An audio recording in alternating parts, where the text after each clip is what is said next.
Welcome back to The Division 2. In this video, I want to talk to you about what's actually going to happen with the exotics as soon as Warlords of New York is released, which is going to be on March the 3rd. So, as a lot of us already know, we are getting Gear 2.0 with this expansion. That is going to revamp absolutely every single piece in the game. There's going to be new brand sets, new gear sets, a lot of new exotics. I've heard there's going to be 8. So there is going to be a lot of grinding to do. As soon as I find out more info on the new exotics, I will be sure to let you know. I'm also going to be doing videos for the new directive settings, the global events, the seasons, absolutely anything that is related to this expansion. So if you are new on the channel, make sure you subscribe and turn on bell notifications. So with Gear 2.0, they are removing talents off every piece of gear in the game besides chests and backpacks. They're also revamping it so we have a library, pretty much a Pokédex, and we're going to be able to put our max rolls in there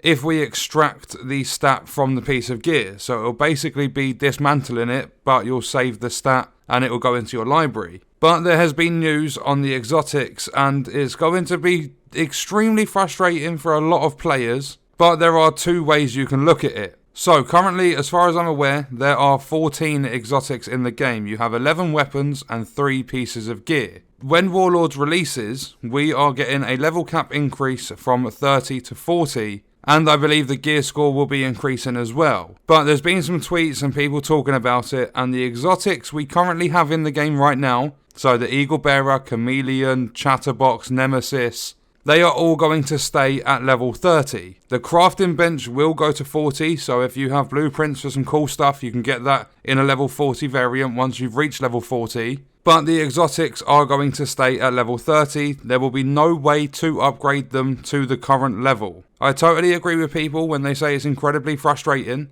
because we then have to go out and grind for the exotics again. The one I will not be getting is the Eagle Bearer. I do not want to do that raid just to try and get that gun again, especially with how low that drop rate actually is. But that does also mean that when you get a new exotic, I say a new one, not one of the new ones being released with the expansion, but say you get the Nemesis again and it drops to level 40, you can then go and dismantle your level 31 and get the parts from it, because they've just said for the time being the level 40 exotics like the upgrade blueprints won't be available at launch, so they could come in at a later date. But they have changed exactly how the exotic mechanic works, and this bit I'm a little bit like 50-50 about it, because now there's not going to be set objectives you have to do. So for the Chatterbox, you're not going to have to open the hyena crates, and the Nemesis, you're not going to have to go around the invaded strongholds. Each and every exotic, besides the raid exclusive Eagle Bearer, will be available. I believe they currently are now,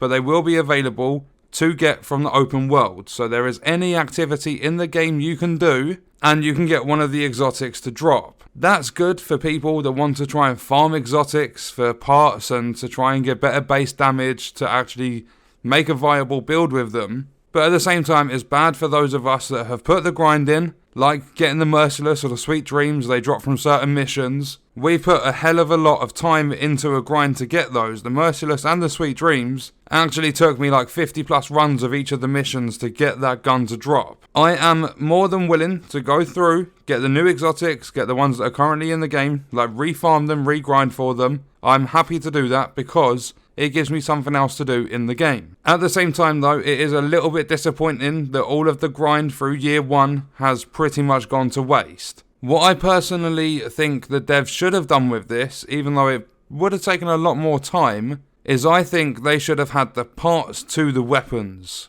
to drop in the open world. So when you're going for the Merciless, you pick up the frame of it, the stock, the muzzle, like you pick up the different parts to that gun from doing your open world activities, because it gives you more of a grind, more of a reason to actually go and do the activities. Because if you're one part away from getting the Merciless, then it's going to entice you more to go and do activities in order to get that final piece you need to get the gun at level 40. So exotics will be dropping from any activity, and obviously we now have difficulties we can set the open world to, so we can play on heroic if we want to, although I'm not sure if that is going to increase the drop rate of them. But all of them besides the raid exclusive should be dropping from the open world, including right now It's just if you're willing to put the time in. And I know a lot of casual players who like work and have families that don't get a lot of time to play the game. I know it's going to be frustrating, and like you could have a new player that's just bought the game with the expansion. They could put in half an hour and get an exotic. You could put in 6 hours and not get one. So there's a lot of frustration, but at the same time, for me at least, it's going to encourage me to play activities more, do more with the game, because I'm going to be out. I want to get my grind on to get these exotics, new and current. But I'm going to leave the video there, and I want you to let me know in the comments what your thoughts are about it. I will be back very soon with more Division 2 content. I hope you guys enjoyed the video. Thank you for watching.